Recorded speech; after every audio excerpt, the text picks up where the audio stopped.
Ooh, hey folks, welcome back to the Gambit update. We are back. It's been like 3 weeks. Yeah, it's been a couple minutes. Yeah, sorry, Kelly and I left the country and we were just like, forget it. No, we're getting back on track. Took a couple weeks for the pizza and the wine to come back down. Yeah, I came down off that pizza high. Man, pizza is so good over there. I don't want to sound like an a-hole about it, but we went there just to drink wine and pizza and drink wine and eat pizza. Damn it, that's what we did. We didn't drink any pizza, but but it was so good. I just can't understate that. We thought Pizzioli was good. Okay, so before we get into it, that was like our standard. We were like, man, Yeah. I'm honestly really excited to go back to Pizzioli because we think it's really good pizza and we want to see how it holds up. And we were eating there, and I think at one point during dinner, Kelly looks over and she's like, so what do you think? And I was like, not that good. It's not that good.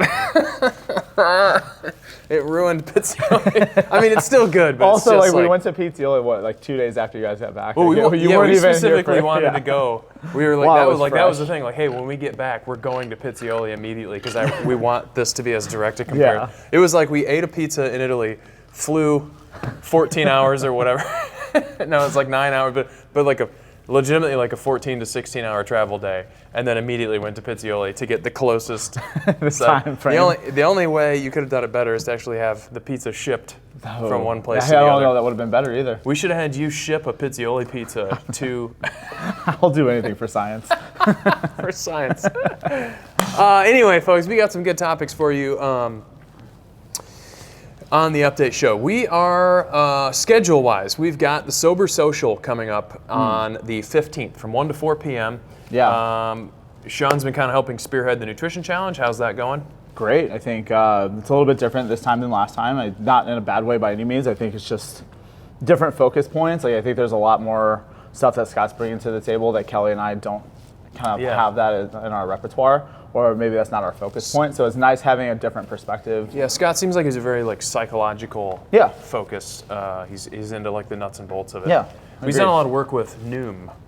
Right? You familiar with Noom? No. But if you've seen, I don't know too much about it, so I won't speak on it. I just know he mentioned he had been working with Noom, which is like one of these nutrition companies you see ads for on social media and Facebook and YouTube and stuff, and that's their whole pitch is like getting in your head and figuring out why you're eating things and kind of taking that approach to it. So that's super interesting, but we wanted to kind of build into that with a event and not necessarily encourage unhealthy lifestyle habits. So we're doing a Sober Social. We are a gym, and that's kind of we're in the business of health. So we're doing a Sober Social.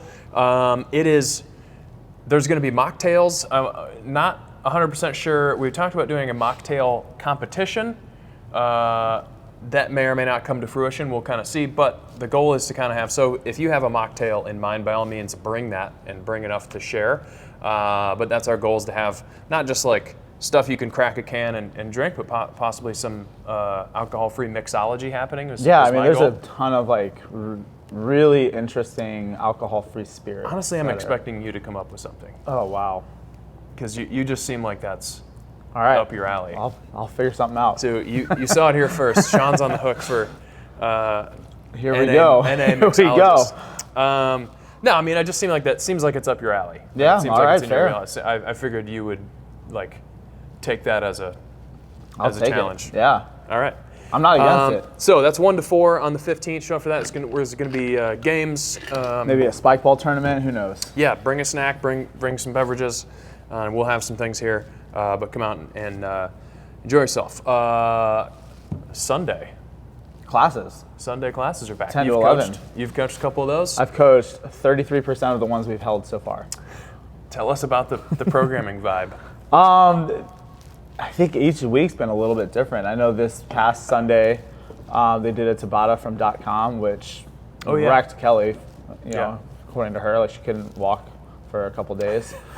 The class I led had a lot of single arm overhead squats. It was a nice long EMOM, which I love doing because it takes some of that intensity down and redirects it into movement quality practice. Yeah. So in general, just I think programming-wise, we're just kind of going for a little bit of a different vibe on Sundays. So not necessarily we did couple sessions that were a little more skill focused or a little more movement specific.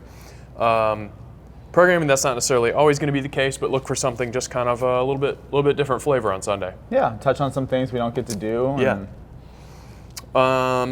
Also on the schedule, new fall apparel pre-orders are live. There's an email that went out. You should have received it. If you didn't, by all means, reach out to one of us and let us know. There's also some posters hanging around the gym with a QR code you can scan to take you straight to that Google form. You fill out the Google form, you put your email address into it, then we can bill you with whatever payment method is on file with Wodify, unless you have another preference. I mean, there's something for everyone in there. There's a long sleeve hoodie, a short sleeve hoodie, long sleeve shirt, I'm a big short sleeve hoodie guy, so I'm really excited about that. I know you are. Yeah, and then we're doing a new long sleeve. We're getting a new T-shirt. It's all kinds of good stuff. Yeah. After that, these beanies are going to drop. You heard it here first. Yeah. First, folks. You can get it with this. You can get it with this patch. You can get it with that patch. You can get it with a palm. You can get it without a palm. God bless it. There's going to be palms. Yep. So we've got those spoken. ready to drop. So if you've got kind of your winter hat budget set aside, well, hang on to that for just a little bit. So let's schedule stuff out of the way. Other news, we've got a new jump rope rack, which I'm really tempted to just literally pick the camera up and thought about that as soon as you over said there. it. But we'll post a photo or something. But we've got new gym jump ropes, and as always, I'd like to just say, it's not necessarily meant to replace you having your own jump rope, because above all else, we encourage you to have your own jump rope. It's kind of like having your own pair of like running shoes or something. It's like having your own pair of underwear.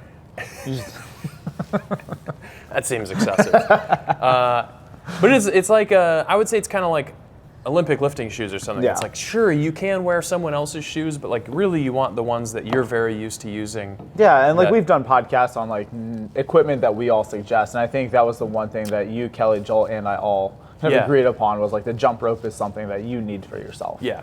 But so if you're new to the gym, you don't have a jump rope, we've got some for you to choose from. If you want to try a different style of rope, try our style out. By all means, help yourself to that. But I like to just throw that on there. It's not I think some people just get in the mindset that like they're just going to show up and use whatever jump rope. And really, it's like you're going to ultimately do better. You'll perform better. You'll get more double unders with a rope that you're very familiar with, the speed of it and the general feel, and also the length is a big deal. So we've got 5 kind of general lengths cut, and yes, you can absolutely make one of those work for 90% of people. But I know I'm very susceptible. I have 2 jump ropes, and it's like if I go and use one that's 2 inches longer than my spare is like 2 or 3 inches longer, it throws my whole game off. Yeah, I mean, anytime I switch my cable, it's a good solid 2 weeks. It's a whole process. Yeah, it's 2 weeks to figure it out again. So by all means, check those out and use that as a learning tool to hopefully get yourself a upgraded jump rope down the road, because that will help you get more and better double unders. And also as a note, please don't put knots in the ropes. That's a new thing, because the old ropes were meant for it. These are knots. I think I put a note on there. It is on there, but just in case you're busy or reading. But you heard it here also. Yeah. Other news, just let us know in the comments or let us know directly. We're considering a semi-permanent clothing exchange here at the gym. It's kind of something we've been mulling around to kind of like coincide with the Lost and Found that we always have a healthy amount of stuff in, but just kind of like lightly worn workout gear, other gear we could put in exchange up, as we did we kind of did like a one-day clothing swap with Corey and Sophie. We're considering making that kind of a more permanent addition to the gym. So it also turned into a weird library book exchange, which is great. I got a book of poems out of it. Yeah. Did you? Yeah. I didn't get anything because I would tend to take stuff that I don't need and don't want. Yeah, you could argue I didn't need a book of poems. You know what was in there was one of those. It's a plastic handle that you can clamp onto a dumbbell to make it like a kettlebell. And I was like, oh man, I've seen these before. They kind of like, these really have always intrigued me. That seems really handy. And then I'm trying to think, when would I actually use name a scenario where you need a kettlebell rather than a dumbbell. Kettlebell snatches. But you could just dumbbell snatch. Yeah, but it's a different. Trying to work it is, on the but it's transition. kind of like. I hear your point. Do you need to buy a thing do you need it? to do it? So But- I was like, that's just going to be another thing. But I think honestly, like for like quarantine, like it could have been a cool thing to have. Farmers Sure. If carries you're doing a might ton be a of- little bit different, just the difference in weight. if you're doing a lot of distribution. workouts at home and you've got limited space and You like wanna change it storing up. this little plastic handle is so much more convenient than buying 2 or 3 kettlebells, sure. For me, as it always comes back to, it's like, dude, you own a gym. You don't need this at your house. So, yeah. Let us know. Yeah, let us know in the comments. Shoot one of us an email. Andrew at CrossFitGambit.com or Sean at CrossFitGambit.com if you have as always, any comments, questions, or concerns about anything we've talked about or anything else. Reach out to us, and we will. Speaking of comments, Max up for Mardi Gras. Yeah, I was going to gloss over that. Oh, okay, cool. I figured we could talk about it on the podcast. Oh, awesome. So tune into the podcast. So thanks for watching the Update Show. We'll catch you next time.